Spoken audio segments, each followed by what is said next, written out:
Salut à tous et bienvenue sur le podcast de la prod. Je suis Jean-Baptiste Lalo, producteur, et dans chaque épisode, je vous propose de rencontrer des actrices et des acteurs du monde de la production, dans les domaines de la pub, du clip, de la fiction et des autres formats vidéo. On parle de leur parcours, de leur métier et de la production. J'espère que ça vous plaira. Bonne écoute. C'est parti, salut Yann. Salut Jean-Baptiste. Écoute, je suis ravi de te recevoir dans un nouvel épisode du podcast de la prod. Alors je vais déjà à nouveau remercier l'agence Ogilvy qui nous accueille bien gentiment dans ses studios, voilà, qui nous permet d'avoir un joli son. Merci beaucoup. Yann, bienvenue. Est-ce que tu peux nous dire un petit peu qui tu es, ce que tu fais ? Eh bien, je m'appelle Yann, je suis le cofondateur de Sixteen, qui est un studio de création de contenu digital. T'as commencé comment ? T'as grandi où, toi ? J'ai grandi en banlieue parisienne voilà, de manière assez conventionnelle. J'ai des parents qui ne sont pas du tout issus du milieu audiovisuel, mais depuis l'âge de 10 ans, j'ai toujours eu envie de faire de la vidéo, j'ai toujours fait de la vidéo, donc c'est avant tout une passion. Ah, super. Et du coup, tout de suite après ton lycée, t'as embrayé sur une école de cinéma, c'est ça ? Pendant toute ma scolarité, j'ai constamment fait des vidéos. Je fais que ça tous mes week-ends avec mes potes. Et du coup, évidemment, juste après le lycée, j'ai intégré une école de production audiovisuelle. Et tu voulais devenir réalisateur ? J'avais un peu le profil schizophrénique, producteur-réalisateur. C'est un peu un grand classique. Naturellement, et comme beaucoup de gens, quand on va entrer dans le monde de l'audiovisuel, on a envie par la partie réalisation, voilà, c'est un peu le grand chef d'orchestre qui va diriger le projet. Forcément, quand on a envie de cinéma, de vidéo, c'est fatalement un peu par là qu'on a envie de tendre. Et en même temps, notamment, je pense que mon père qui était entrepreneur dans le bâtiment, ça n'a rien à voir, mais ce côté construction, développement, c'est quand même quelque chose qui me titillait depuis tout petit. Donc, il y avait cette logique vraiment d'avoir envie de fabriquer des films concrètement sur le terrain, mais aussi globalement de développer, en gros, un écosystème un peu plus large. Donc, j'avais vraiment cette double casquette. Et du coup, donc, tu as choisi d'aller à l'ESRA. Tu as fait une option. Je sais qu'il y a des options à la fin, image, son, prod, tout ça, non ? Alors, je n'ai pas fait d'option et je n'ai pas fini l'école. Pas par prétention de savoir que j'avais tout appris, mais par impatience. Ce qui n'est pas forcément une qualité. Mais vraiment l'impatience d'aller le plus rapidement possible sur le terrain, de montrer ce que je savais faire. Donc, j'ai fait 2 années généralistes où j'ai rencontré notamment l'un de mes futurs associés. Et tout de suite après, j'ai monté une première structure, une boîte de production de cinéma. De cinéma direct, quoi. Tu finis pas l'ESRA et tu montes une boîte de prod de ciné. Non. Excellent. Et alors, attends, avant d'arriver à cette boîte-là, c'est un sujet dont on parle souvent, de ces écoles privées qui sont un peu chères, mais qui donnent quand même un premier pied à beaucoup de gens dans ce milieu-là. Et c'est le sujet de ne pas finir, ne pas faire la dernière année et tout ça. Est-ce que vous êtes nombreux dans ces écoles-là à pas finir ? En vrai, je ne saurais pas le dire. Ouais. Ce qui est vrai, c'est que globalement, avec le recul, en soi, dans l'absolu, finir sa formation, aller au bout d'un process, en vrai, c'est toujours mieux parce que ça permet de finir un bloc, finir vraiment tout un programme, tout un cursus. Après, c'est vrai que, encore une fois, dans mon cas, c'était vraiment l'impatience, l'envie de monter des projets qui m'a guidé à avancer et de lancer plus concrètement un projet. Voilà, je pense que vraiment à chacun, et à l'inverse, mon associé, qui a un profil plus technique à la base, lui, il a fini en bonne et due forme, et c'était très bien comme ça. D'accord. Et tu n'aurais pas pu commencer ce projet-là en parallèle de tes études ? J'aurais pu, et en l'occurrence, en vrai, je l'ai fait un peu parce qu'avant de monter cette boîte de cinéma, j'avais déjà monté, dès la première année, une association. Ah ouais, d'accord. Donc il y avait déjà cette logique, en fait, à peine je suis rentré à l'ESRA, en parallèle, voilà, je faisais des films, des vidéos 100% amateurs au lycée, et déjà à l'ESRA, ce que ça m'a apporté, c'est avoir envie de me professionnaliser. Et la première step pour moi, c'était de monter une association pour déjà donner un premier cadrage à des courts-métrages un peu plus ambitieux. Donc c'était un peu la jonction entre des films purement amateurs de copains de lycée et puis commencer avec une équipe du coup autour de moi de gens qui apprenaient leur métier. Et du coup, ça permettait déjà un premier step au-dessus via une association. Donc c'était un peu le lien entre le full amateur et la structure qui allait venir après. J'ai l'impression que très vite, tu as eu envie de faire, quoi.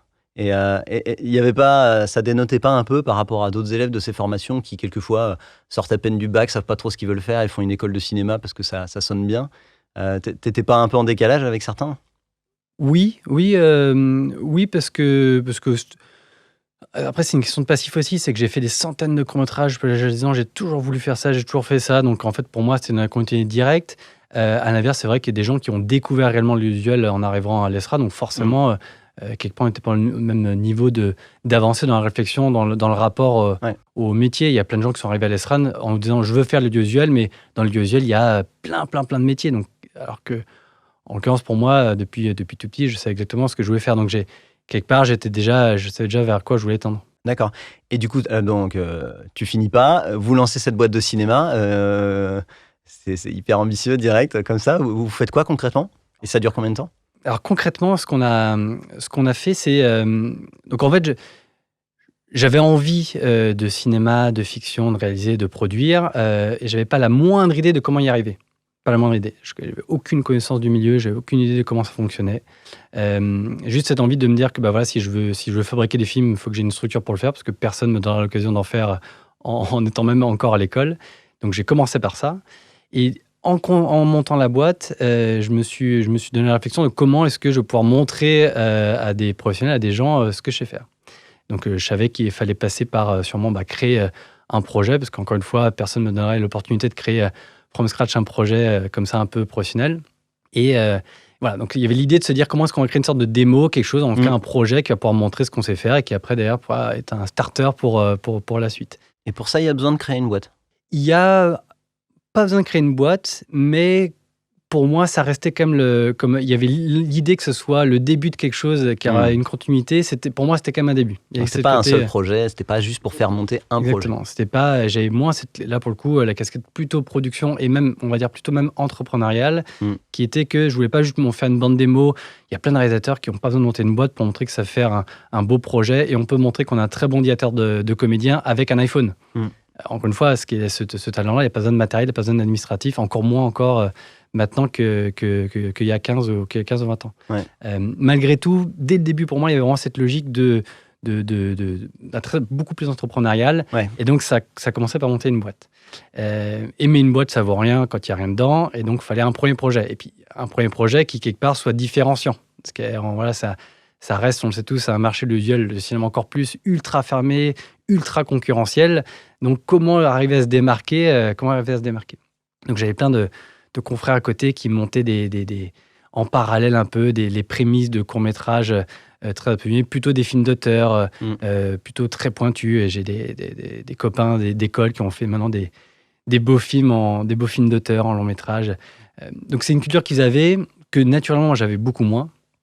Dès le début, j'avais, je pense, un profil beaucoup plus commercial. Donc c'est un mot qui, en école de cinéma, c'est un peu banni. C'est le diable, le commercial. C'est le diable, mais naturellement, voilà, encore une fois, ça c'est... Voilà, chacun a ses différences là-dessus. Et clairement, c'est un truc depuis le début, et je pense que ça vient aussi d'une fonction plus entrepreneuriale, où au bout d'un moment, ça reste un business avec une commande, et il faut répondre d'une manière ou d'une autre à ce besoin. Donc ça, naturellement, même dans cette logique de cinéma, je crois que j'ai été foncièrement éduqué comme ça. Et donc voilà, donc il fait ce premier projet, et là on s'est dit un premier projet, donc des films d'auteurs très pointus sur un sujet social, il y a plein de gens qui le font, sûrement beaucoup mieux que moi, donc c'est pas ce chemin qu'il faut que je prenne. Donc je vais faire quelque chose de beaucoup plus visuel, qui n'était pas naturellement les choses qui étaient le plus développées, notamment en France. On a vraiment la culture de l'auteur, du sujet, c'était moins une sensibilité que j'avais, et je me suis dit, je vais faire un truc beaucoup plus avec d'images, beaucoup lié à l'image. Alors, mon père est un fan d'histoire, et notamment il connaissait plein d'associations de reconstitution napoléonienne. Et j'ai commencé à voir de mon côté notamment mon associé, son frère qui travaille dans les VFX, le montage, la post-prod. Et de l'autre côté, je voyais ces associations qui avaient tous les moyens, les uniformes, les canons, les choses.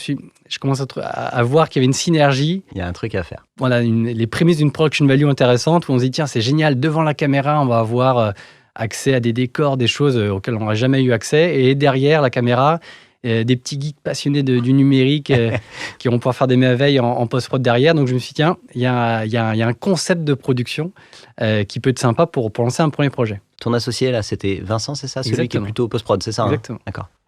Ok. Et donc ce projet, au début, c'était un projet de court-métrage. On s'est dit, tiens, on va faire un court-métrage, on va faire un film d'aventure historique napoléonien en court-métrage, et qui a dégénéré comme un long-métrage. Attends, vous avez fait direct un long-métrage? On a fait direct un long-métrage. Ah ouais. Alors, autoproduit, complètement amateur, mais qui était pour nous vraiment c'était pour nous le vrai concours d'entrée dans ce métier. Pour nous, c'était ce long métrage. En gros, de la page blanche à la sortie en salle, on a tout fait avec nos petites mains. Donc pour nous, c'était le cas ultra concret, pas de blabla. Sur vraiment ce qu'on savait faire, on a tout appris du coup sur le terrain, de façon un peu dure. Mais on a tout appris sur le terrain de la page blanche jusqu'à la sortie salle. C'est énorme. Et ça a pris combien de temps? Ça a pris un peu moins de 18 mois. Ouais, donc assez rapide quand même. C'était plutôt rapide.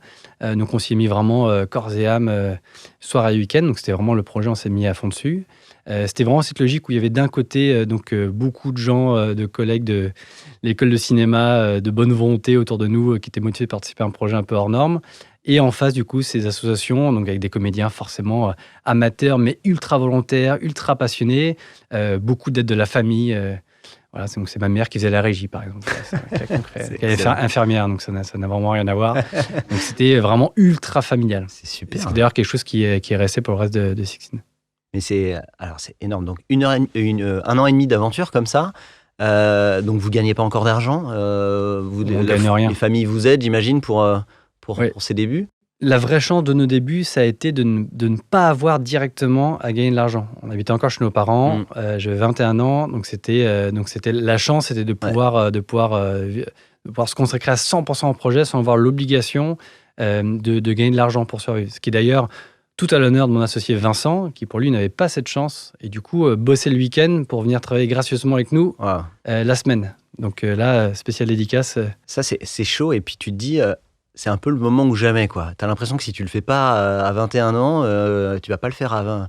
Enfin, je sais pas si tu peux y arriver, mais comment tu fais pour vivre un an et demi si t'es pas à ce moment-là dans ta vie, quoi? Ce serait compliqué. C'est pour ça que pour nous et les gens qui ont participé à l'aventure, la chance, ça a été de pouvoir l'avoir fait à ce moment-là, d'avoir été hébergé chez les parents, de pouvoir se donner quand même dans un projet, ne sachant pas ce que ça va donner.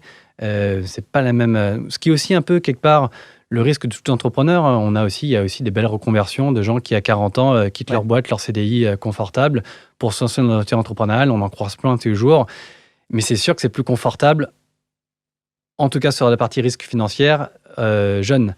Après, on n'a pas les mêmes avantages non plus. Ça, c'est un débat, parce qu'il y a des gens qui disent se lancer tôt, t'as pas d'expérience, donc t'as plus de chances de te planter.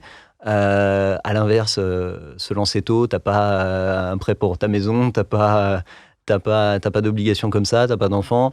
À l'inverse, quelqu'un qui a 40 ans se lance dans l'entrepreneuriat, potentiellement, il fait une rupture conventionnelle avec son salarié, il a 2 ans avec quasiment son salaire actuel, chose que vous n'aviez pas. Donc, je sais pas quel est le plus simple, quoi. Il n'y a pas de règle. Ce qui est sûr, c'est que en vrai, nous, quand on s'est lancé, on n'a même pas réfléchi au fait si ça allait marcher ou pas. En fait, on a foncé tête baissée dans le projet. C'est sûr qu'avec le recul, forcément, expérimenté, on aurait fait 10 000 fois les choses mieux, avec beaucoup plus d'expérience, on aurait forcément fait les choses différemment. Je pense qu'à l'instant T, c'était vraiment la passion, l'enthousiasme qui nous a guidés. Et c'est vrai que sans se poser la question, ce qui est aussi, je pense qu'avec le recul, on nous aurait dit, on m'aurait dit... Je ne sais pas si je me serais lancé, puis pas de la même façon, si on m'avait dit tout ce que ça engageait derrière.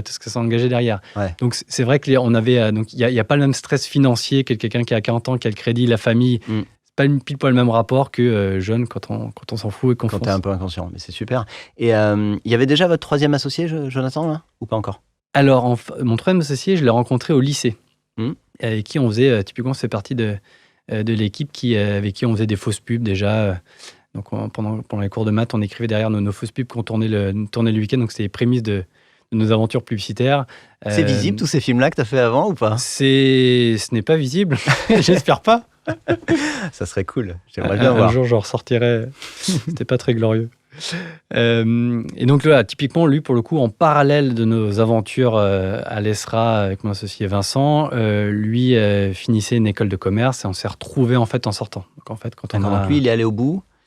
Mais il faisait partie de l'aventure pendant Il faisait pas partie directement de l'aventure. En fait, c'était vraiment cette logique où lui a pris son chemin vraiment d'école de commerce, de marketing, Et c'est vraiment en sortie vraiment de ces projets qu'on s'est retrouvés et qui a créé la synergie de Sixin. D'accord. Et alors, donc du coup, là, tu fais ton long métrage pendant 1 an et demi. Qu'est-ce qui se passe au bout d'1 an et demi? Est-ce que déjà vous arrivez à le sortir? Est-ce que vous pouvez le diffuser? Est-ce que quelqu'un peut vous l'acheter? Et comment ça marche à ce moment-là? Donc voilà, donc pour ce film, vraiment la vraie magie pour nous de ce film, c'est vraiment sa fabrication. Parce qu'en vrai, le film, il a en soi peu d'intérêt. C'est un vrai film amateur, fait avec des bouts de ficelle, avec beaucoup d'énergie, de volonté, d'enthousiasme, mais qui a un résultat forcément très, très modéré. L'idée principale, c'était avant tout de montrer qu'on savait fabriquer, et surtout, l'idée globale, c'était de montrer qu'on savait produire des images avec une certaine production value, et du coup avec des budgets modérés. Le vrai concept final, c'était vraiment tourner autour de ça. Donc une preuve. Exactement.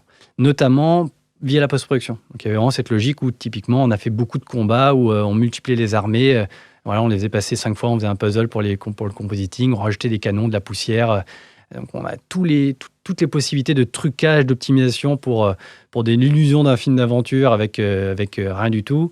On les a cherchés optimisés. Donc c'est pour ça que je parle vraiment de cette notion de concours, de passage d'entrée dans le métier. C'est vraiment de dire, voilà, à une très humble mesure, une fois que ce film fait, on considère qu'on sait à peu près fabriquer des choses. Et comment ça a été reçu quand tu l'as montré? On s'est fichu de vous parce que le rendu n'était pas aussi bien qu'un film historique, ou on a trouvé ça exceptionnel, le fait que vous ayez fait ça avec des bouts de ficelle?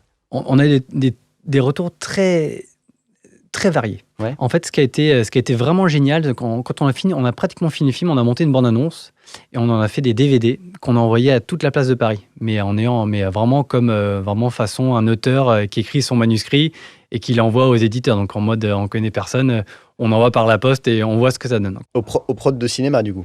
Aux pros de cinéma, aux distributeurs, aux chaînes de télé. En fait, on n'en savait rien. Donc, on a envoyé des adresses sur Internet et puis on envoyait à tout ce qu'on pouvait.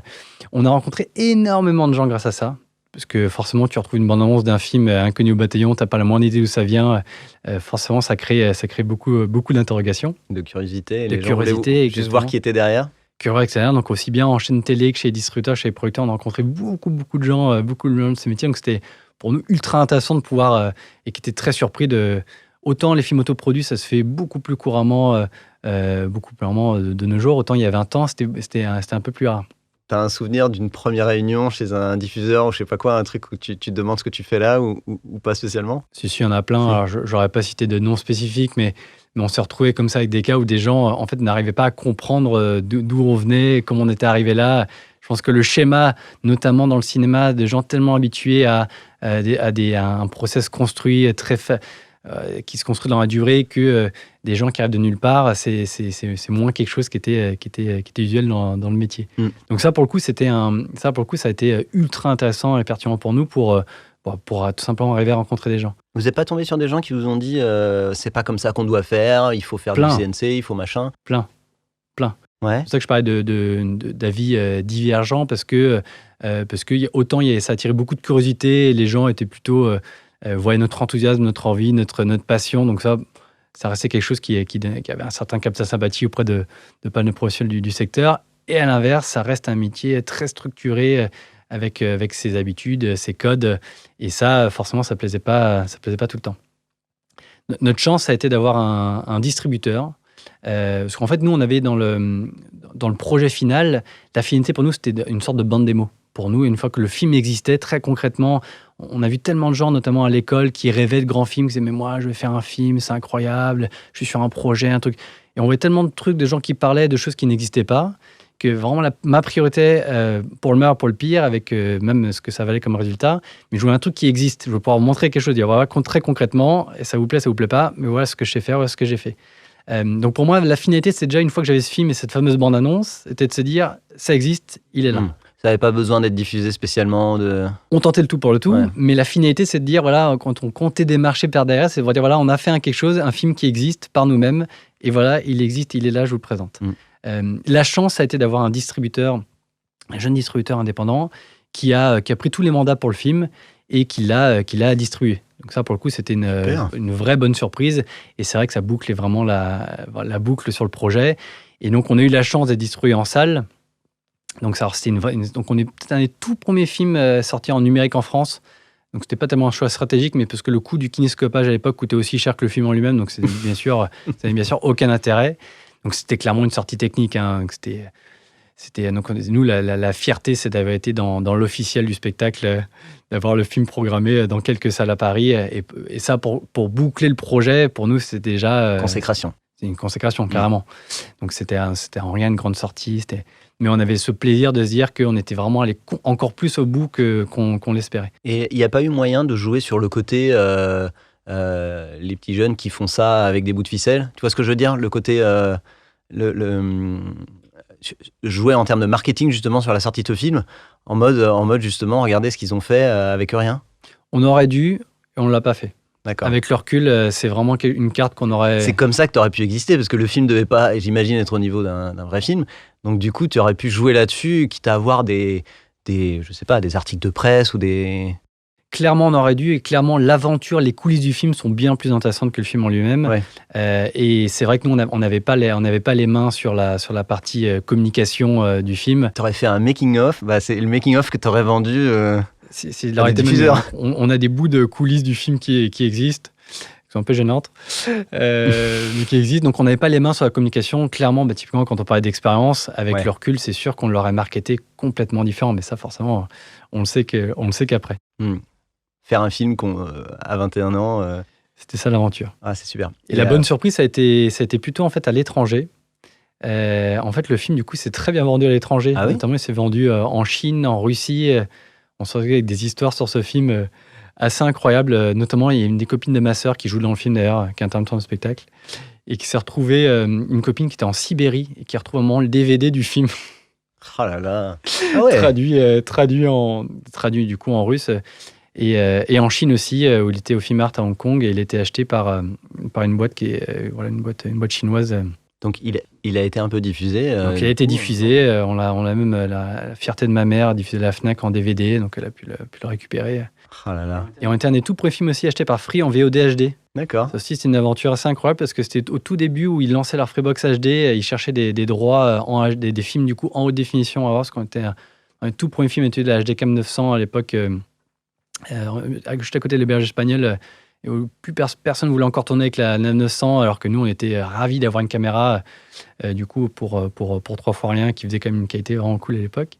Et donc, ils cherchaient des droits de films de fiction en haute définition, mais aucun ayant droit voulait le donner. C'est encore le tout début où personne ne voulait donner ses droits en VOD, où c'était un peu lié au piratage, on savait pas trop. D'accord. Alors que nous, on était là, oui, c'est bon, prenez, allez-y. Diffusez-le. Donc, on a eu des articles typiquement là-dessus sur Free. C'est un des premiers films sur la Freebox HD. Pour nous, c'était une chance de pouvoir dire que le film fasse un tout petit peu sa vie. Et est-ce que vous avez gagné un tout petit peu d'argent qui vous a permis de faire la suite ou pas du tout ? On s'est retrouvé globalement à l'équilibre. C'est-à-dire que les quelques frais qu'on avait pu donner se sont rentabilisés. On n'est pas devenu ni riche ni célèbre grâce à ce film. Mais pas votre temps. Mais pas notre temps. Mais par contre... votre temps, je veux dire, vos 1 an et demi... Non. Non, ça vous a pas été restitué. Non. Et, ok. Et la suite, juste derrière, c'est passé quoi ? Donc la suite, en fait, pour nous, ça a été... Donc encore une fois, le film, ça n'avait pas été le début d'une longue carrière dans le cinéma, pas du tout. Mais par contre, c'est ce qui a fait démarrer après notre aventure audiovisuelle dans la communication par la suite. C'est qu'on s'est retrouvé dans une logique où ce qu'on voulait, la base de ce projet, c'est montrer qu'on savait produire avec une certaine production value de manière agile, full numérique. Il y avait tout ce concept autour de ça qui était packagé très concrètement dans ce film. Et donc, on s'est retrouvés ensemble après de dire, maintenant qu'on a ce savoir-faire, il faut le faire savoir. Et il faut réfléchir à trouver une industrie qui peut avoir besoin de ces services. Donc, c'est là où mon associé, qui venait de finir son école de commerce, rentre dans la boucle. Et surtout dans une logique où lui, la communication audiovisuelle, le marketing, c'était ses études, c'était son envie, c'était son milieu. Et du coup, le début de Sixteen, c'était vraiment cette synergie entre lui et un autre de ses potes d'école de commerce, qui est vraiment cette culture agence, communication audiovisuelle. Et puis, Vincent, mon directeur de post-prod, et moi-même, producteur-rédacteur, ensemble, on crée la synergie pour Sixteen, la production audiovisuelle pour la communication.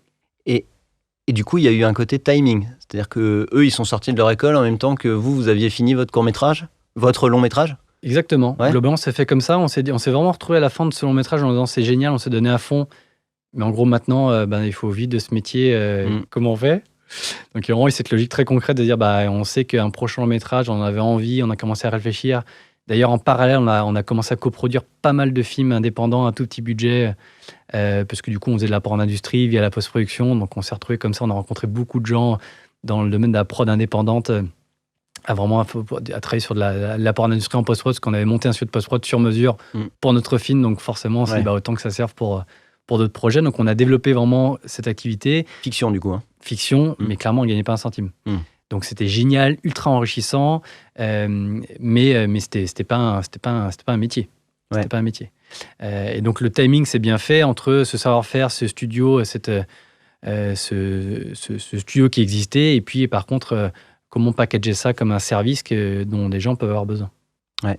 Et du coup, il s'est passé quoi? Du coup, on se reparle avec Jonathan. Il me dit génial, on a là-dessus, vous avez un studio, vous avez des démos, il y a une vraie logique les prémices de cette notion de studio intégré, production, réalisation, post-production, avec les prises de locaux. Mon père, dans le bâtiment, il nous donnait un hangar dans les Yvelines, qui était une service de stockage pour le carrelage, qui m'a passé. Donc, on est nos premiers studios là-dedans, qu'on avait utilisé pour fabriquer notre film. Donc, il y avait déjà une première base qui existait. Et il me dit, mais c'est génial, là, du coup, là, en vidéo, il y a vraiment tout un service qu'on pourrait vendre, packagé autour de l'idée de ce studio intégré, qu'on puisse vendre à des annonceurs, à des agences, à des marques, des producteurs. Et du coup, ils étaient 2 côté école de commerce, c'est ça que tu as dit? Vous êtes 4 en tout, ouais, c'est ça. Et donc, du coup, eux, ils sortaient d'école, ils savaient déjà qu'il y avait un marché là-dedans, qu'ils savaient déjà qui allait voir, ou ils partaient de zéro? Ils partaient de zéro, mais ils avaient l'envie d'entreprendre. Ça, c'est vraiment une constante qu'on a eue chez tous nos associés, avec des profils un peu différents, mais ils avaient vraiment cette logique d'entreprendre.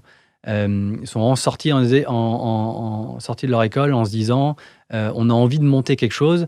Par contre, il leur manquait un peu le concept plus dans le détail de ce qu'ils voulaient monter. Pareil, la communication, le visuel, ça reste des métiers très fermés où il faut trouver son concept différenciant, son positionnement, les petites choses qui fait qu'on puisse exister sur le marché. Donc, c'est quelque chose que, pendant leurs études, ils faisaient tous leurs cas ensemble, ils réfléchissaient. Du coup, c'était la bonne synergie entre justement un côté communication plus lié à ce monde-là, et puis un côté très terrain, très opérationnel de la production du visuel qu'on avait. Donc, c'est vraiment la synergie des deux qui a créé Sixteen. D'accord, donc synergie un peu de compétences à 4. Exactement. Et le bon timing, ils sortent d'école en même temps que vous avez fini votre long métrage. Absolument. Super. Et donc là, il se passe quoi concrètement? Vous montez tout de suite la structure? On monte tout de suite la structure. Donc là, quelque part, donc on a Sixteen, donc les bases vraiment une solution de communication audiovisuelle avec ce concept d'être un studio intégré qui intègre toutes les compétences. Donc, c'est les prémices vraiment de cette logique d'intégration pour être le plus agile et réactif possible. On est né en 2007. Donc, Lehman Brothers, la banque s'effondre, crise financière. Le pire montée pour monter une boîte, globalement déjà une boîte, et encore pire dans les communications audiovisuelles où tous les budgets étaient coupés. Et en fait, pour nous, ça a été un accélérateur génial. Ah oui? Oui, parce qu'en fait, on s'est retrouvé dans une logique où, en fait, quand tout va bien, quand l'économie rayonne, les gens, ils n'ont pas trop besoin de changer. En fait, tout marche bien, on a ses habitudes, les équipes, les prestataires avec qui ça marche bien. Donc, pourquoi prendre le risque de changer? Quand ça va mal, on coupe les budgets, il faut faire plus agile, plus rapide, moins cher. Eh bien, il n'y a pas trop de choix que de se réinventer et trouver d'autres solutions de production, d'autres façons de faire. Et pour le coup, nous, avec notre proposition de valeur qu'on avait à l'époque, du coup, ça correspondait en soi plutôt bien à cette logique où il fallait faire différent. Et puis, du coup, nous, humblement, on essaie de proposer cette alternative. Et vous aviez des choses à montrer à part l'histoire du long métrage, justement? On n'avait rien à montrer. Alors, vous avez fait quoi? En fait, ça s'est construit vraiment step by step, opportunité par opportunité. Donc, on a fait des premiers films pour 3 francs 6 sous, où on s'est arraché pour montrer qu'on savait faire. Et on a gravi comme ça vraiment au fur et à mesure à l'échelle. Et vous vendiez beaucoup le côté studio physique plutôt que le côté boîte de prod au début, ou...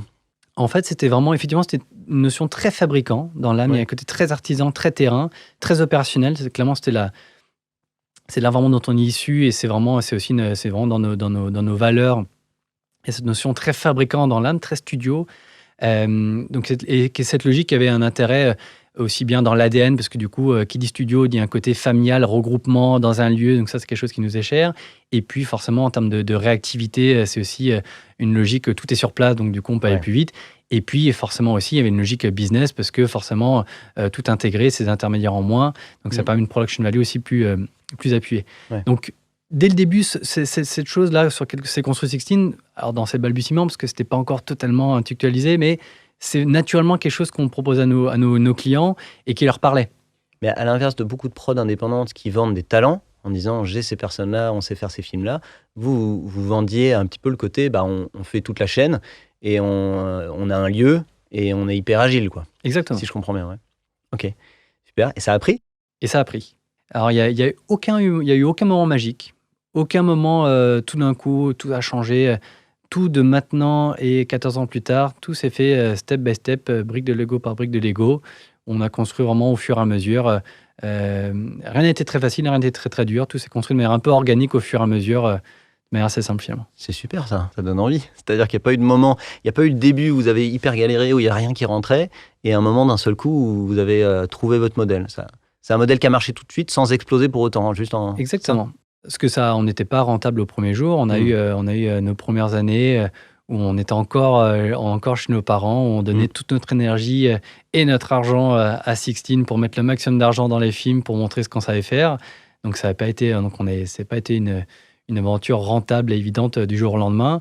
Mais au fur et à mesure, on a pu faire un premier petit film, montrer ce qu'on savait faire, un petit film corporate, montrer au fur et à mesure comment on arrivait à se déployer. Il y avait les maisons de disques qui étaient en pleine crise, qui ont commencé à confier des clips sur lesquels ils n'avaient pas beaucoup d'argent, donc c'est une manière de mentionner aussi des films qu'on pouvait faire.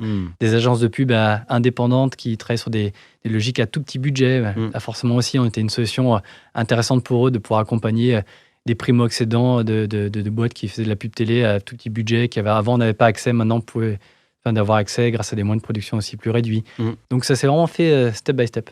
Et il n'y a pas eu de désaccord entre vous sur ce que vous deviez faire au début de ce peu d'argent qui rentrait? C'est-à-dire, est-ce qu'on met tout dans les films ou alors est-ce que, les gars, on a quand même besoin de gagner un peu d'argent à un moment? Vous étiez raccord là-dessus? On était 100% raccord. Je pense qu'encore une fois, le vrai partage qu'on avait, outre le fait qu'on était tous des bons amis, et ce qui a gardé aussi un lien très fort, mes associés sont aussi mes témoins de mariage, donc il y a quand même une logique au long cours dessus. Donc ça, forcément, ça crée des liens aussi vraiment très forts, très importants. Mais en dehors de ça, on se rejoint vraiment sur l'aventure entrepreneuriale. Et pour nous, l'aventure entrepreneuriale, elle se projetait sur le long terme. Donc on n'a jamais eu une réflexion court-termiste chez Sixteen. Et globalement, quand tout s'est fait au fur et à mesure, on savait que ça se construirait brique par brique. On n'était pas à la recherche d'éclat, on était à la recherche de construire quelque chose de solide au fur et à mesure. Donc à chaque fois, on faisait un pas en avant, on voulait que ce soit un pas solide, stable et bien fait. Et ça, au bout d'un moment, il n'y a pas de secret. Ça se construit petit à petit et ça demande d'efforts et un peu d'argent. Donc l'argent, il faut le mettre dans les films pour montrer que ça existe. Et ça nous a plutôt bien porté. Donc au fur et à mesure, on a continué à se développer dans ce sens-là. D'accord. Et alors aujourd'hui, ce que j'ai lu, c'est qu'en gros, vous êtes 40 permanents, que vous faites 400 films par an, quelque chose comme ça, donc beaucoup de films. Donc j'imagine là-dedans, il y a tout type de contenu, des plus petits, des plus gros. Et donc vous les vendez à qui ces films? À des annonceurs en direct? À des agences? Il y a de tout. Donc on a une typologie de clientèle extrêmement large et qui est assumée. On est ultra généraliste. C'est vraiment comme ça que Sixteen s'est construit depuis le début. C'est aussi ce qu'on aime. On a vraiment ce plaisir aussi à travailler dans des organisations très différentes, et c'est peut-être aussi bien que la com corporate que le marketing, qu'avec une start-up, qu'avec une agence de publicité, qu'avec même des producteurs qui nous sous-traitent aussi des travaux.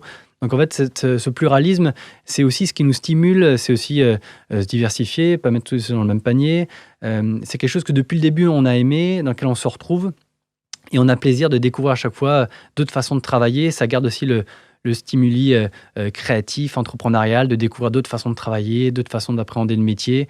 Donc pour nous, ça nous a toujours porté et emmené un peu plus loin. Et c'est pas dur à vendre d'être trop généraliste? Comment tu dis à ton client, je peux faire une super pub et je peux faire une interview? C'est clairement un choix. C'est clairement un choix qu'on a quelque part qu'on n'a pas pris, parce qu'en fait, de fait, on était comme ça et ça s'est construit. Ouais. En fait, c'est un peu nos clients qui nous ont construits. C'est-à-dire qu'en fait, on n'a pas déclaré à un instant T, on n'a pas déclaré à un moment donné, 16, ça sera ce positionnement, ce type de film, ce type de production. En fait, on s'est construit en fonction de ce que nous disaient les clients. Et quand les clients avaient besoin d'une typologie de projet, on s'est adapté, on s'est structuré pour pouvoir répondre à ce besoin. Donc en fait, ce sont vraiment nos clients qui nous font et nous défont, qui nous ont construits. Et c'est vrai qu'on regarde des fois, on voit des confrères qui ultra spécialisés et qui font ça extrêmement bien sur des budgets forcément beaucoup plus importants et qui font ça et pour qui ça marche très bien. Et c'est un modèle qui existe et qui marche très bien pour eux et c'est super. Globalement, c'est moins notre ADN, c'est moins notre plaisir. Je crois que dans le fond aussi, j'en reviens à cette logique aussi un peu de passion d'audiovisuel à la base. En fait, de pouvoir tourner, de pouvoir travailler avec une agence sur une campagne télé, même se retrouver sur le terrain, sur un film corporate, à faire de la prod exé pour une chaîne télé de télévision. En fait, il y a un vrai plaisir de toucher à tout, ce qui apporte énormément de richesse pour nous, pour nos équipes et au final aussi un peu pour nos clients. Parce qu'on se retrouve aussi dans une logique où ce qu'on apprend en publicité, c'est aussi des choses qu'on peut apporter en corporate, notamment au sens du détail. Ce qu'on apprend en documentaire, c'est aussi l'inverse pour le corporate, sur un rapport édito. Donc en fait, ce pluralisme, il est aussi enrichissant pour nos équipes, il est enrichissant pour nos clients et tout simplement même pour nous, ça fait partie du plaisir. On a monté 16 aussi bien par envie que par ambition. Et je dis bien par envie au début parce qu'elle a envie de toucher à plein de choses différentes. Ouais, mais c'est quand même assez dingue que tout s'aligne aussi bien. C'est-à-dire que tu me dis, en gros, on commence pas forcément avec un positionnement hyper clair. On commence au tout début, en plus, au bon moment. C'est quand même... et on a monté, globalement, à 40 permanents, ce qui est une super réussite, avec une offre qui est hyper large. Donc, du coup, les gens, vos clients, ils venaient et ils revenaient pourquoi ? Pour ce pluralisme ou pour cette vision, le fait que ce soit agréable de travailler avec vous ? Qu'est-ce qu'ils faisaient ? Qui revenaient ? Il faudrait demander à nos clients, du retour en tout cas qu'on en a, on en a résumé plusieurs éléments.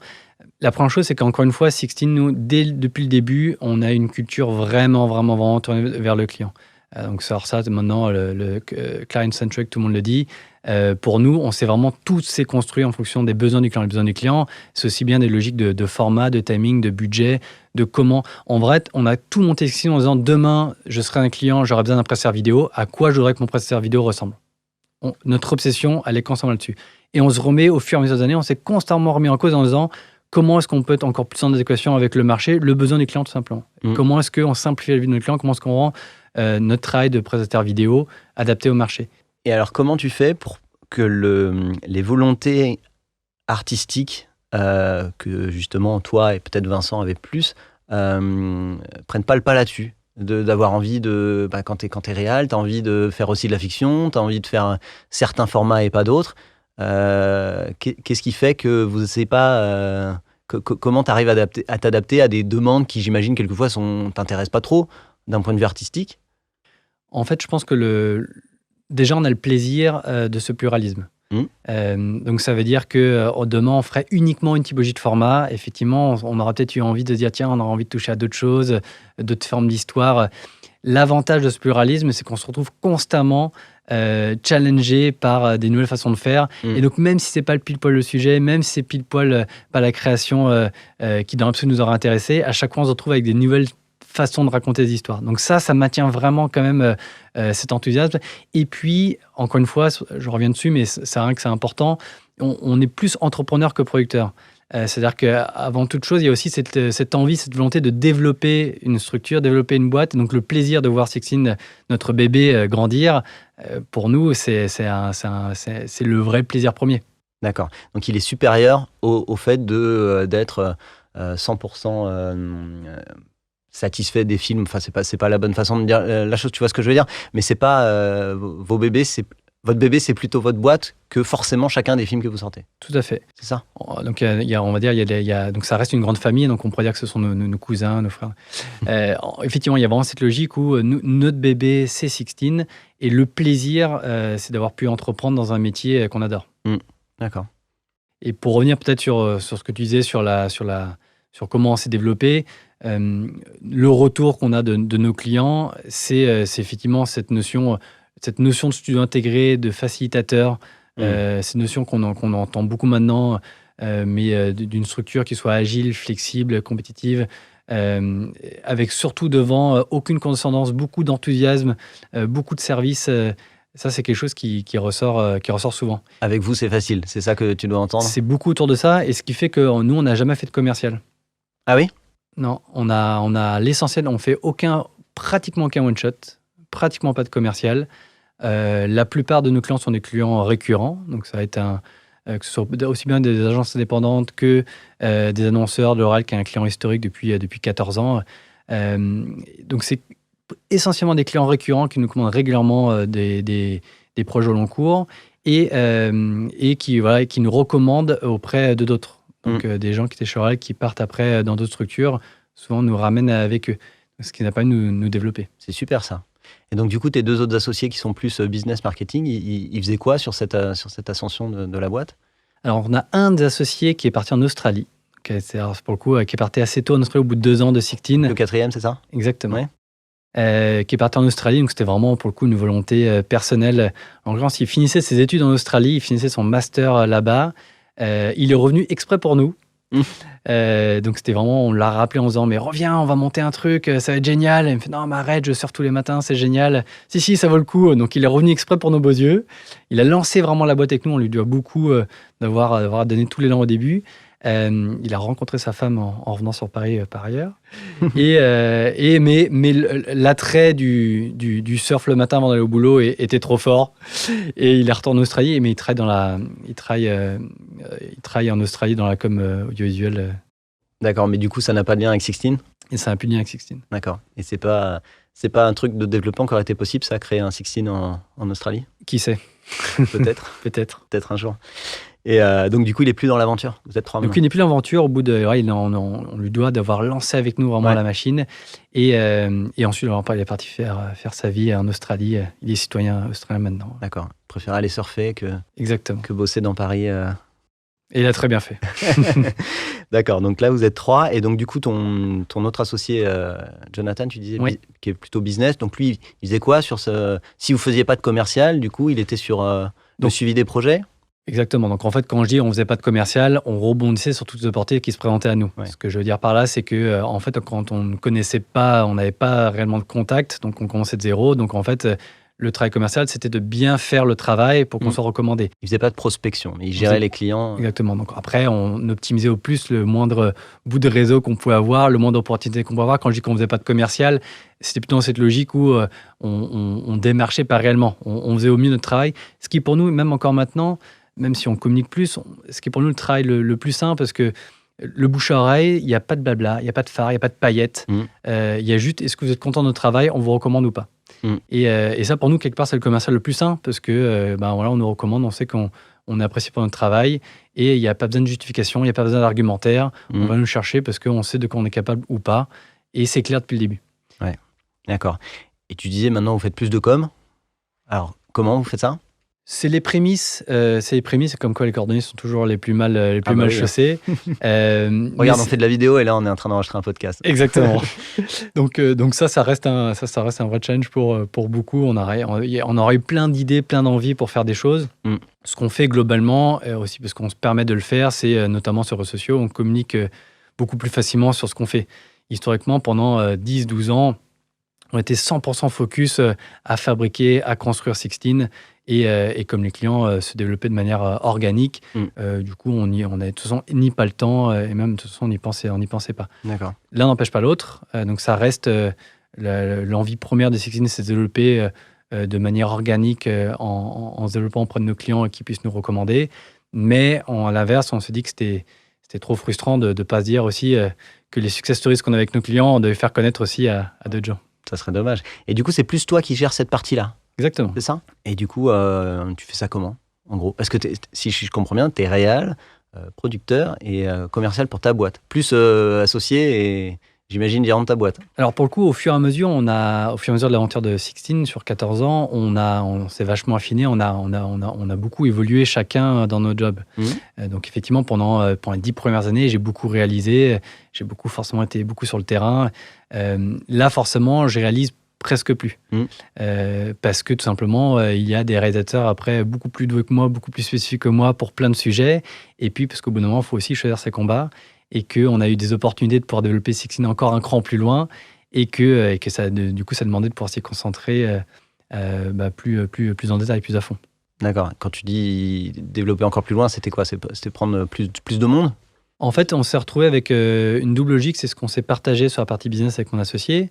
Donc une partie vraiment beaucoup plus liée vraiment à la communication audiovisuelle, donc les agences, les annonceurs, pour le coup que je vais plus directement solliciter des marchés. Et puis mon associé qui s'est du coup pris en charge de la diversification de Sixteen, qui était une manière de comment dire, ok, on a un écosystème qui fonctionne bien sur la communication audiovisuelle, on a d'autres envies pour d'autres sujets, d'autres formats, comment on y va ? Et alors concrètement, il a fait quoi ? Et bien concrètement, nous, notre envie notamment, c'est d'arriver en prod télé. Et donc on cherchait là-dedans, comment à se développer vraiment. Notre métier, c'est vraiment de produire du contenu au sens large du terme. On avait envie aussi de toucher ces formats. C'était quelque part un peu en retour aux sources, même si ce n'était pas du cinéma, de retoucher des sujets, des formats issus de l'entertainment, du divertissement au sens large. Donc ça peut être les émissions, les fictions, le documentaire. Donc on cherchait un moyen d'y rentrer. Et on a eu une opportunité de faire une levée de fonds au bout de 10 ans de Sixteen, où on avait donc 10 ans de croissance continue. C'est un peu façon start-up au long cours. On s'est dit, génial, au bout de 10 ans, on s'est regardé. C'était un peu l'âge un peu la maturité. Exactement, la maturité. Et on s'est retrouvé dans une logique où on s'est dit, génial, le rêve de gamin, à un humble niveau, il existe. Mais maintenant, au lieu de réfléchir juste aux 6 prochains mois, c'est quoi un peu le projet de Sixteen plutôt pour les 10 prochaines années ? De quoi on a envie pour la suite ? Et sachant qu'on est encore là et sous le pied et envie, on s'est dit, qu'est-ce qu'on a, de quoi on a envie, vers quoi on a envie de pousser Sixteen ?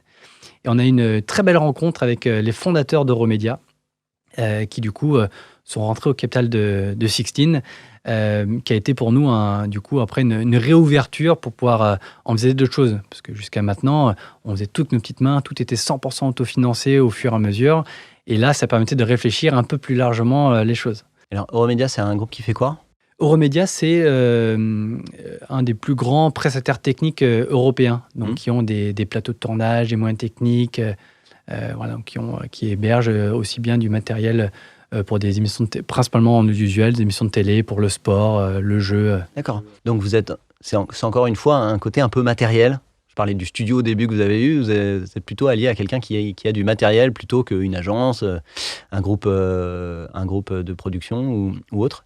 Et du coup, comment ça s'est passé ? Ils ont pris en gros une part importante, majoritaire ou pas dans la boîte ?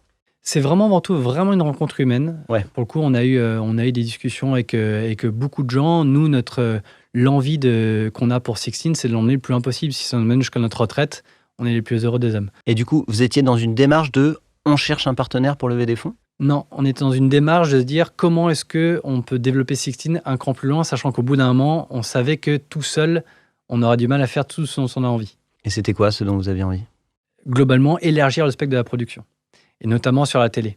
Et c'est vrai que sur la prod télé, c'est encore un autre marché avec une autre typologie de clients, c'est encore des formats avec d'autres réseaux, donc on savait que tout seul, pour le coup, ça serait compliqué d'y arriver, ou alors ça prendrait énormément de temps qu'on n'avait pas forcément en parallèle de Sixteen. Alors, moi, la télé, j'y connais rien en prod. Pourquoi on a envie, quand on a une prod plutôt de pub ou de corpo, pourquoi est-ce qu'on a envie d'aller vers la télé ? Il y a plusieurs choses à ça. Déjà, vraiment une question d'envie. C'est que, encore une fois, les associés et globalement les équipes de Sixteen sont des passionnés de vidéo. Donc, c'est en gros, on crée du contenu audiovisuel digital pour nos clients et avant tout, tous les acteurs de Sixteen, des chargés de prod, monteurs, au cadre, sont des passionnés de vidéo. On a ça dans le sang. Mais en fait, ma question, c'est pourquoi la télé ? Pourquoi pas aller se développer sur des médias plus digitaux, par exemple ? En fait, parce qu'à court terme, la télé, notamment, c'était en termes de business model, ce qui a rassemblé le plus à Sixteen. C'était vraiment dans cette logique où on a un commanditaire, et même si on a une logique où on va proposer des formats, on a cette logique, notamment qu'on va retrouver dans le magazine, dans le flux, on a cette logique d'accompagnement dans la durée sur un typologie de format. Et le côté film de commande aussi, c'est ça ? Indirectement, même si c'est un métier différent d'ailleurs qu'on apprend à connaître, c'est une logique qui est le plus proche de ce qu'on connaissait. Vraiment cette logique on a une émission de flux sur 12 numéros, cette logique de commande qu'on construit dans la durée. Il n'y avait pas ce côté one-shot du cinéma qui était quelque chose qui nous correspondait moins. Ouais. Et la télé, c'était une manière de toucher d'autres formats. Ça peut être le flux, le documentaire, le reportage. Quand on est passé une vidéo, encore une fois, ce pluralisme, il nous plaisait. Et aussi parce que, en dehors de cette envie qui vient vraiment de la passion de toucher à des formats différents, voilà, on fait de la vidéo, c'est génial pour raconter des histoires de plein de façons différentes. Et aussi parce qu'au fur et à mesure, dans les besoins de nos clients, il y avait le besoin, encore une fois, dans l'idée de s'adapter aux besoins des clients, le besoin de formats qui rassemblaient de plus en plus à des formats issus de la télévision. Des plateaux avec des interviews, des choses comme ça. Par exemple, ça peut être effectivement, il y a beaucoup de live stream.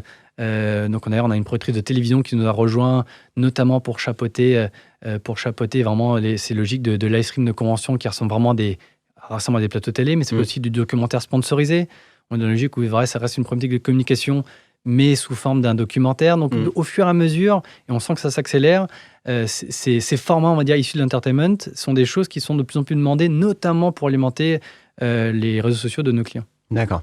Et alors, pourquoi, du coup, à ce moment-là, faire rentrer une boîte qui est plutôt prestataire technique, plutôt qu'un média ou plutôt qu'un diffuseur c'est de l'humain ? C'est vraiment l'humain. Ouais. C'est vraiment l'humain. Encore une fois, on peut plus sortir humain parce que maintenant tout le monde est humain, donc ça veut plus rien dire. Encore une fois, une rencontre. C'est une rencontre, c'est de la bienveillance, donc ça, on peut plus le dire, c'est foutu, parce que ça veut plus rien dire. Encore une fois, dans la pratique, chez Sixteen, mes associés sont mes amis, mes témoins de mariage. La moitié des salariés sont des anciens stagiaires alternants.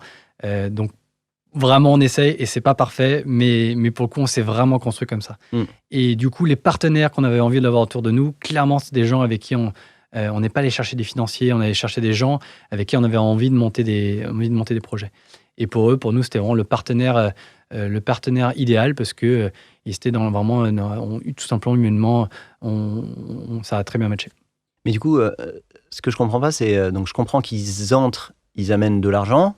Mais par contre, ils n'amènent pas le côté accès à la prod télé. C'est-à-dire que c'est pas une production de flux télé. Non, mais une connaissance sur 40 ans de tout le milieu de la production audiovisuelle et télévisuelle. Et ça, pour le coup, avec du coup un réseau et une connaissance de ce milieu très, très, très détaillé. D'accord.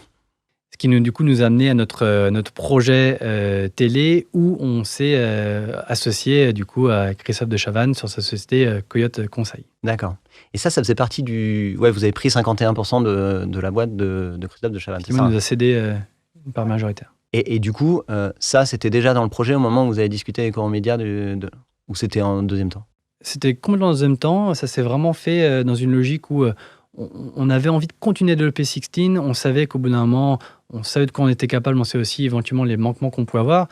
D'ailleurs, quand ils sont rentrés, donc ils sont minoritaires dans Sixteen, donc on va dans cette logique où on est maître de notre destin. Mais avant toute chose, plus que l'argent, c'est vraiment le mentoring qui nous a été extrêmement bénéfique sur les 2 premières années. C'est-à-dire que pendant 2 ans, avant même de penser à des projets de croissance externe, on a partagé des envies de comment on peut mieux structurer Sixteen, comment on peut développer Sixteen. Donc ce travail, nous, de mentoring qu'on n'avait jamais eu parce qu'on a commencé à faire tout de nos petites mains. Donc on avait eu peu de recul sur le reste du milieu. On a appris vraiment en faisant. Donc pour nous, c'était extrêmement enrichissant de les avoir à notre côté pour nous aider à nous guider. Et en gros, donc c'était beaucoup plus grosse boîte que vous, hein, c'est ça ? Et ils vous ont dit quoi ? Enfin, qu'est-ce que ça a changé, justement ? Tu disais, c'est choses à structurer chez vous. Qu'est-ce qu'il y avait à faire à ce moment-là ? Je crois que ça s'est construit sur plusieurs niveaux. Je pense qu'il y a eu un mindset qu'on a changé, qui était vraiment de comment est-ce qu'on a Sixteen très orienté PME, focus sur ses projets, à comment on peut l'élargir, le diversifier à d'autres formats. Et ça se fait pas tout seul, ça se fait pas avec le même mindset. Dans la réorganisation, c'est aussi comme ça que les associés ont pu prendre aussi de la hauteur par rapport à l'opérationnel, parce que du coup, on a pu se permettre de prendre le temps pour justement développer d'autres sujets, développer d'autres projets en interne chez Sixteen, mais du coup aussi en externe. Et puis après, c'était aussi un réseau forcément structurant de banques, d'avocats, de plein de gens autour de nous qui forcément ont profité du coup de toute leur expérience, tout leur carnet d'adresse, et puis derrière de producteurs de télévision qui connaissaient très bien. D'accord, donc avec eux, vous avez pu aller voir les boîtes de télévision justement, notamment la boîte Coyote dont on parlait, c'est ça ? Donc en fait, ils connaissent Christophe depuis 20 ans. Donc c'est aussi un rapport, encore une fois, Humain humain. et bienveillant. Voilà, et bienveillant. Donc clairement, donc ça s'est pas fait, ça s'est pas complètement fait par hasard. D'ailleurs, ça s'est fait avec du temps. On a pris du temps à apprendre à les connaître, eux, du coup, à nous connaître, de voir qu'est-ce qui pouvait manquer, comment on allait structurer, comment on allait réfléchir.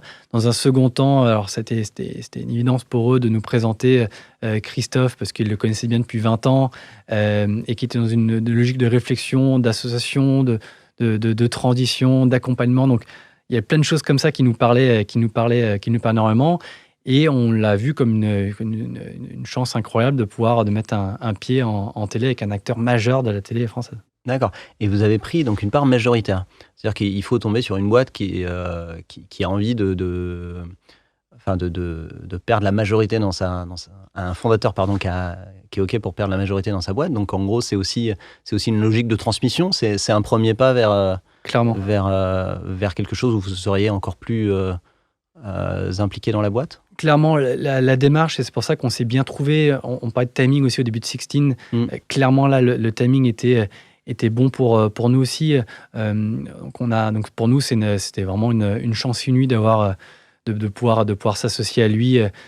Et dans ce timing où il était dans une logique ultra complémentaire, où nous, on a beaucoup d'énergie, mais plein de choses à apprendre. Et d'avoir un mentor comme Christophe pour nous accompagner dans la prod télé, c'était du coup une opportunité incroyable. C'est énorme. Et donc du coup, là, c'est des bureaux qui sont encore séparés, les équipes séparées, ou vous, chez Sixteen, vous bossez sur les émissions Famille en Or, ce genre de trucs qu'il y a dans le catalogue de Coyote? Alors, pour le moment, les structures, les bureaux sont encore séparés. On travaille au fur et à mesure, donc c'est récent, donc ça date de cet été, on travaille au fur et à mesure les premières synergies, il y en aura de plus en plus. C'est des structures qui vivent de manière très bien, de manière parallèle, et c'est aussi un métier qu'on doit apprendre. Donc on est très humble aussi là-dessus, de voir comment ça se passe, de comprendre le fonctionnement. Forcément, on a l'envie de regrouper à terme tout le monde, d'avoir tout le monde sur le même toit. On va creuser au fur et à mesure les synergies, mais c'est quelque chose qui va se faire au long cours. D'accord, ok. Mais c'est assez intéressant parce que boîte de prod qui marche bien et qui se dit, bah tiens, au bout d'un moment, on va racheter une autre boîte de prod. C'est pas hyper courant. Et en plus, dans un domaine que vous connaissez pas. Donc, ça peut être dur de se dire, bah tiens, est-ce que ça va se développer, Coyote? Est-ce que je l'achète le bon prix? Rien que savoir ça, c'est quand même un défi, non? C'est un défi, mais c'est là où l'accompagnement des fondateurs de Romia qui nous accompagnent dans tout ce projet a été clé. Forcément, c'est un projet, typiquement, c'est un exemple très concret de demain, on aurait eu de l'argent à dépenser, on ne se serait même pas posé la question, on n'aurait pas trouvé, on n'aurait pas su faire. C'est pour ça que j'insiste bien sur cette notion que on aura même de l'argent. Après, il faut savoir le dépenser, bien le dépenser, avec qui, comment. Et ça, pour le coup, on ne le fait pas seul. Il faut des expertises, des gens qui connaissent, qui peuvent accompagner, des gens de confiance. C'est un point clé, clairement. Et ce rapport même avec Christophe. Donc, on leur remercie vraiment de la confiance qu'ils nous accordent, parce que ça met la pression, parce que du coup, on ne veut pas le décevoir. Mais c'est vraiment cette logique c'est vraiment un cercle de confiance où ces partenaires qui sont rentrés nous ont fait confiance pour les accompagner. Eux-mêmes nous font profiter de leur réseau de confiance qu'ils ont. Donc, ça joue beaucoup, ce rapport de confiance dans le risque qu'on veut bien prendre dans tout ce projet. Parce qu'on y croit et qu'on se sent à l'aise avec les gens qui nous entourent. D'accord. Et genre, l'idéal dans quelques années, pour toi, ça serait quoi? Ça serait que tout ça soit qu'une seule boîte, ou que vous en achetiez d'autres encore? Ou c'est quoi un petit peu, comment tu vois cette suite? Si c'est pas toujours facile de la voir, hein. Est-ce que tu as une idée déjà? On a une idée, on a en tout cas des envies. On est clairement, et on a encore, en l'occurrence, on est en plein dedans. Donc on est dans une logique de croissance externe. Donc on est dans une logique d'avoir des rapprochements de structures autour de Sixteen. Ça reste ce métier de la production de contenu, mais qu'on essaie du coup, la même idée qu'avec Coyote, d'élargir au plus largement possible. Donc on est en plein dedans. Donc logique de rapprochement. Et toujours dans le côté télé, ou sur d'autres types de marchés Sur d'autres types de marchés, mais vraiment très complémentaires. La finalité, c'est vraiment de se dire que en tant que producteur de contenu, on puisse répondre à l'essentiel des formats et des clients qu'ils puissent avoir sur le marché. D'accord, ok. Et donc du coup, vous continuez à grandir, j'imagine? On essaye. Tu m'as pas parlé de ça au téléphone, que vous essayez de recruter et que vous n'arriviez pas toujours? Alors effectivement, pour Sixteen, au bout de 14 ans, on est content, c'est de loin une année record, donc on est ravis. Et c'est Malgré vrai le Covid? En fait, forcément, la personne a fanfaronné pendant le Covid. Malgré tout, la sortie du Covid nous a été bénéfique. Un peu de la même façon qu'en 2007, après Lehman Brothers, notamment parce que donc il y a énormément de chamboulements, même structurels, dans nos métiers. On le voit tous les jours. Et c'est vrai que donc la publicité a beaucoup changé, le corporate aussi a beaucoup changé, la façon d'apprendre des métiers a beaucoup changé. Mais globalement, une grande vérité, c'est qu'il n'y a jamais eu autant de contenu à produire, notamment pour les réseaux sociaux. Et c'est vrai qu'on s'est retrouvé dans une logique où Sixteen répondait très très très bien à ce besoin, où il fallait répondre à beaucoup de volumétrie avec peu d'argent très rapidement. Et pour ça, cette notion de studio full intégré dans ces métiers répondait très très très bien à ce besoin. Donc la sortie de crise du Covid a été bénéfique dans le sens où ça répondait à beaucoup de ce besoin du marché et du coup de nouveaux clients qui nous ont sollicités. Donc ça fait 2 fois que des crises vous font du bien, quoi. Donc en fait, il faudra qu'il y en ait une autre dans les 3-4 ans pour que... Je ne sais pas si c'est souhaitable. En tout cas, ce qu'on s'est rendu compte, c'est que c'est lors de crise qu'il y a des changements et que les cartes sont rabattues. Et que c'est à ce moment-là, quand les cartes sont rabattues, qu'il y a parfois des places à prendre et que c'est là où des structures indépendantes qui ne sont pas forcément implantées sur le marché peuvent prendre des marchés auxquels avant ils n'auraient pas pu prétendre. Et en termes il y a des nouveaux formats qui vous intéressent, des trucs à la TikTok, des trucs à la Twitch. Vous regardez ce genre de format aussi, plus digitaux? Clairement. Alors notamment TikTok France lui-même est un client pour qui on fait tout le brand content, donc on y est du coup et on apprend en vrai beaucoup avec eux en posant le contenu pour eux. Pareil, Pinterest, c'est logique où ça c'est vraiment quelque chose qui nous intéresse, parce que c'est encore vraiment une méthodologie de production, de diffusion complètement différente, notamment aussi parce que les clients sont digital native et vraiment une manière d'appréhender le métier complètement différente. Donc, encore une fois, on apprend de nos clients. Dans Digital Native, c'est les gens qui ont toujours vécu avec un smartphone dans la main, quoi. Clairement. À l'inverse de nous deux qui ont connu l'ADSL ou le 56K. Exactement. Et donc, du coup, tes clients sont comme ça et te demandent des contenus comme ça, j'imagine? Exactement. Et donc, c'est pour ça que, et en interne et en externe, constamment en charge de pouvoir répondre à ces besoins-là, parce que c'est clairement une part du marché grandissante qu'il faut pouvoir répondre. Et puis, en vrai, encore une fois, je retire là, on revient sur cette notion vraiment d'envie de passion, c'est que c'est le plaisir de découvrir de nouveaux formats.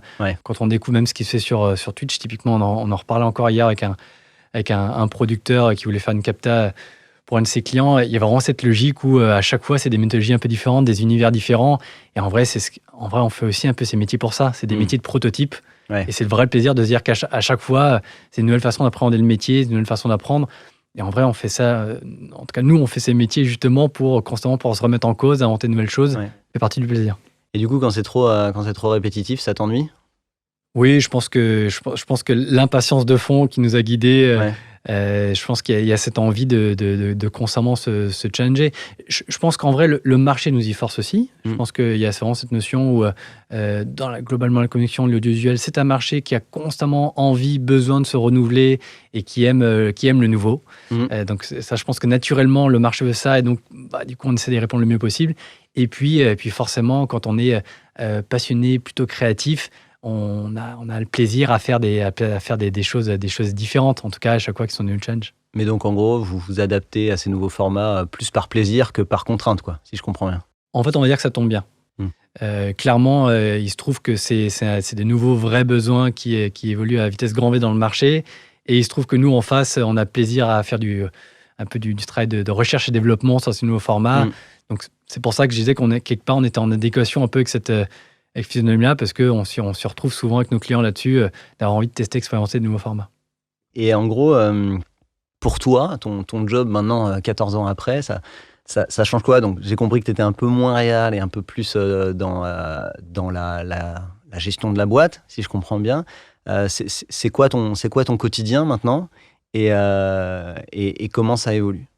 Donc mon quotidien, c'est de prêcher la bonne parole finalement, aussi bien auprès de nos clients qu'auprès des équipes. Donc en vrai, il y a Sixteen, il y a une ADN, des valeurs, un service qui plaît à nos clients. On est arrivé à un stade où du coup maintenant on a un panel, un portefeuille client qui est large, avec un groupe de collaborateurs incroyable qui du coup élargit aussi. Et le risque dans tout ça, c'est de diluer l'ADN premier. Donc ça, c'est un des vrais enjeux globaux, que ce soit aussi bien pour les clients que pour l'interne, de comment est-ce qu'on arrive à animer toujours ce qui a fait le succès jusqu'à maintenant de Sixteen. Donc il y a vraiment cette logique un peu d'un ambassadeur pour constamment promouvoir Sixteen auprès des clients existants et des clients prospects qui prêtent nos clients par la suite, aussi bien qu'en interne. Et donc ça veut dire qu'en interne, c'est aussi bien avec l'accompagnement des équipes existantes que le travail sur le recrutement. Donc on fait très très très attention aux gens qui nous rejoignent, qu'ils aient bien le même ADN. Et donc, on participe à tous nos entretiens. Là. On est en plein cursus. On recrute, d'ailleurs, à bon entendeur, on recrute 15 personnes sur toute la verticale de Sixteen. 15 personnes, d'accord. Et on peut retrouver toutes ces offres sur votre site, j'imagine. Exactement. Ouais. Et voilà. Et ça, pour le coup, c'est quelque chose qu'on suit de très proche. Donc, on est là à tous les entretiens, parce qu'on a envie que tout ce qui a fait que Sixteen fonctionnait et qu'on était à l'aise avec ce workflow, que ce soit bien prolongé par les équipes qui nous rejoignent. C'est beaucoup 15 quand tu es 40. Comment tu fais pour recruter 15 personnes sans te planter, justement? Alors j'imagine que tu as développé des façons de faire qui font que tu trouves la bonne personne. C'est quoi? Non, c'est très dur. Non, c'est très dur. C'est très, très dur. Non, c'est très dur. Tu fais ça comment?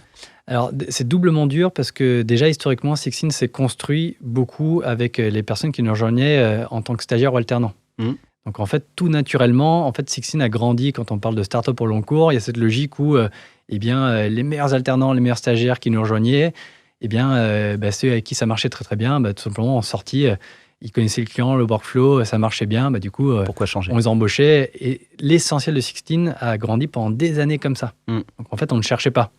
On le construisait avec les gens qu'il y avait autour de nous. Et pour le coup, et c'est quelque chose qu'on continue. Et on a une vraie politique de développement au niveau des jeunes, et notamment parce qu'on aime bien ce côté de donner une chance à des gens qui ne nous auraient pas donné une chance quand nous, on a commencé. On connaissait personne, et on se dit demain, on aimerait bien que des gens qui sont passionnés mais qui connaissent personne qui puissent avoir une chance de pouvoir se déployer. Donc, on a beaucoup de profils atypiques chez Sixteen, beaucoup de stagiaires alternants qui ne viennent pas d'école et qui se sont développés avec nous. Donc ça fonctionne très bien pendant toute une phase, qu'on continue, mais c'est quelque chose qui prend du temps, forcément, parce que c'est des choses qui se font long cours. Là, on a gagné une trentaine de nouveaux clients sur le premier semestre. Donc, c'est des clients qui ont des besoins, à qui il faut répondre. Et forcément, du coup, on n'a pas le même temps d'intégration, de formation. Donc, on a besoin de recruter des gens qui ont déjà une expertise posée, plus détaillée. Donc, voilà. Donc, la recherche, et c'est vrai que ça reste un milieu, même si les annonces classiques sur LinkedIn, etc., fonctionnent, ça reste énormément le milieu de réseau et de cooptation. Ce qui n'est pas qu'une mauvaise chose, c'est aussi une manière d'avoir quelqu'un qui est chez nous, qui connaît quelqu'un avec qui il a travaillé avant, avec qui ça marche très très bien, dont il pressent qu'il y a un ADN très commun. On s'est souvent rendu compte que ça matchait beaucoup plus facilement que des gens qui allaient apprendre l'ADN de Sixteen et qui allaient peut-être plaire ou pas. Ouais. Donc c'est vrai qu'on limite plus on a des relais comme ça en interne de gens qui font venir des gens qui connaissaient déjà, plus on optimise les chances qu'ils soient raccord sur l'ADN, les valeurs, la façon de faire, et qu'il n'y ait pas pour l'un ou pour l'autre des déceptions. Et tu as des contre-exemples, j'imagine, ou des gens que tu connaissais ni d'Ève ni d'Adam et qui vous ont rejoint et bien avec sûr. Qui ça se passait bien? Bien sûr, on a vraiment des cas, essentiellement des profils atypiques. Il y a vraiment, pour le coup, on embauche rarement sur le CV. Et ça nous a été très, très souvent déçus de gens qui venaient de très grosses structures, qui avaient des CV incroyables et qui, d'un point de vue très opérationnel derrière, soit dans l'ADN, dans la façon de faire, étaient décevants. Et à l'inverse, des gens qui avaient très dans la vidéo, mais pas forcément dans les boîtes les plus glorieuses, mais qui étaient ultra opérationnels, ultra motivés, ultra enthousiastes, et qui, chez Sixteen, ça marchait beaucoup mieux. Mais typiquement, des gens qui venaient en tout cas pas d'un lien direct. En vrai, ça marche aussi, et on a besoin que ça marche parce que... T'en as 15 à trouver, quoi. T'en as 15 à trouver. Super. Bon, écoute, Yann, je te remercie. On va s'arrêter là-dessus. Je sais pas si t'as un dernier sujet dont tu voulais parler ou si on a déjà fait un bon tour. C'était un bon tour. Merci pour nous donner la parole. Écoute, merci à toi d'être venu. On remercie encore Ogilvy qui nous accueille, et je vous dis à très vite. Salut. À bientôt, au revoir. Merci d'avoir écouté cet épisode jusqu'au bout. On a besoin de vous pour faire découvrir ce nouveau podcast. Si vous voulez nous aider, il y a 3 choses simples. Envoyez-le autour de vous, le bouche à oreille, c'est ce qui marche le mieux. Abonnez-vous pour ne pas manquer les prochains épisodes et mettez-nous une superbe note 5 étoiles si ça vous a plu. Et surtout, n'hésitez pas à m'envoyer un message par email sur lepodcastdelaprod@gmail.com. Merci et à très vite.